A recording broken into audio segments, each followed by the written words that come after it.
that you've been aware of their aliveness?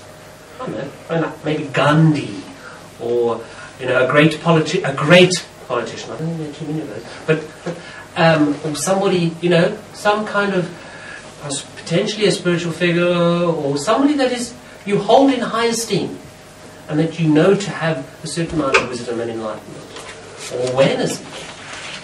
And what happens is you project yourself. How it works is you project yourself onto them. You think about what they might think, and you come back with it in your mind's eye. It's a projection, basically. But it's you projecting onto them, and it's your answer. It's nothing to do with them. But it's what we're doing is we're dissociating ourselves from our situation. So I'm going, let's use Mariana as the example. I go, now let me see, what would Mariana do in this?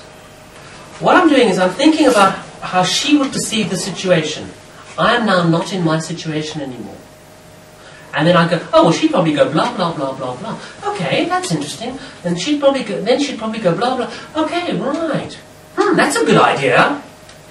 And then I can reabsorb it. And I can then get back into my situation. Because often when we're in our situation, we can't see the wood for the trees. So it's a really smart trick. What would so-and-so say about this? Oh, blah, blah, blah. Oh, okay. How would they handle this? So you're saying, Peter, it gives you a bit more clarity to just disassociate from it and then... Yeah, because we're stepping back, we can see it more clearly. Whereas if we're right up close, it's hard to see it. Because we only see an aspect of the picture.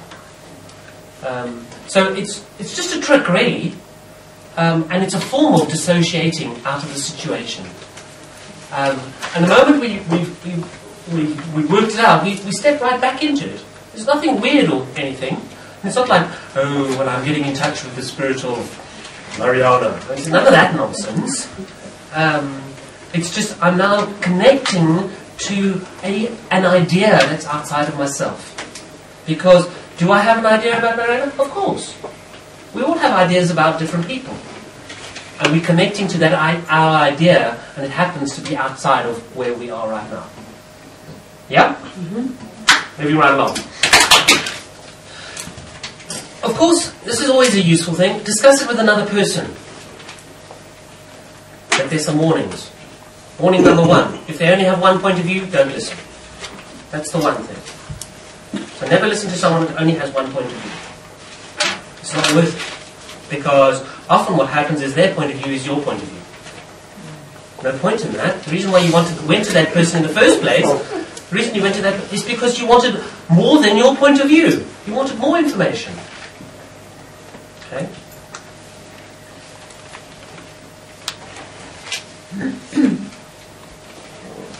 Okay. Try not to tell them what you think. Okay, because often what happens is they'll just agree with you. So, I'm trying to work out whether I should have a rabbit or some fish. Kerry, of course, is very quick to go, well, I think you shouldn't have a rabbit. Same with Alison. No, don't have a rabbit, they'll drive you insane. Okay, be careful not to tell them that that's what you think. I mean, I did go, well, they are very cat-like. That was that pushed her over there. But it wasn't, that wasn't what I was trying to do, because they're different to cats. It's informative. Yeah. Yeah. But the point is that try not to tell them, if you're trying to go to someone for some input, try not to say, well, actually I think it should be like this and this. Because then often what happens, because people want to please each other, and they're good friends, is they'll agree. Oh yeah, I agree with that. Yeah, okay, right, fine. As opposed to find conflict.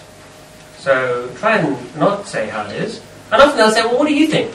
I go, oh, I don't know, that's why I'm asking you. And then they'll give you some ideas, possibly. But don't necessarily just listen to that. Don't go, oh, well, that's a good idea, I'll do that. Maybe ask a couple of people. I was talking to someone on the phone today, and they said, I went to go and see a lawyer, and he said such and such and such and such.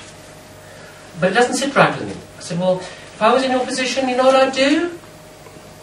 I'd go and see another 2 or 3 people, 2 or 3 lawyers. But it's going to cost me. I get that, but this is a really important piece of information you need to get. And obviously this person doesn't have it. Huh. Don't you know? No, I'm not a lawyer. I've crossed another country and all sorts of things. You know. Logic told me eggs. Well, I couldn't say that that was the truth. I had no clue. Go and get some more points of view. Oh, okay. And you can kind of, well, this one agrees with this one, this one. No. But don't tell them what you've already found out. Oh, okay. It's funny, we never ask people for their points of view, we usually ask for their opinion. Their opinion is usually one thing. And then their opinion is usually our opinion. Oh, right. What if it's not? Then they get upset with you. Of course. Yeah. That's the whole point.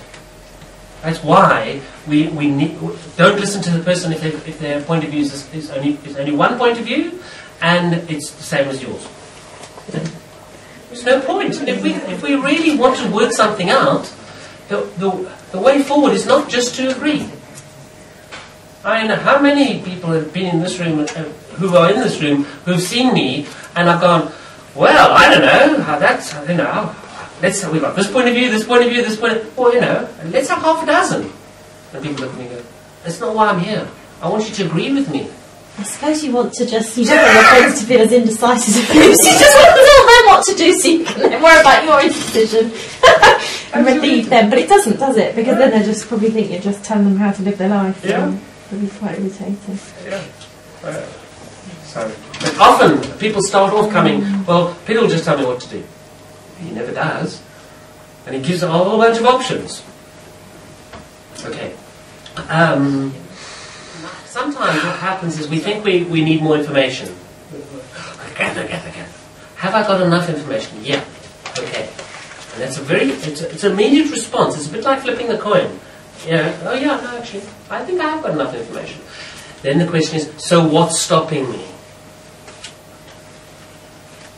Because often we do have enough information. So, Andrea, so what's stopping you?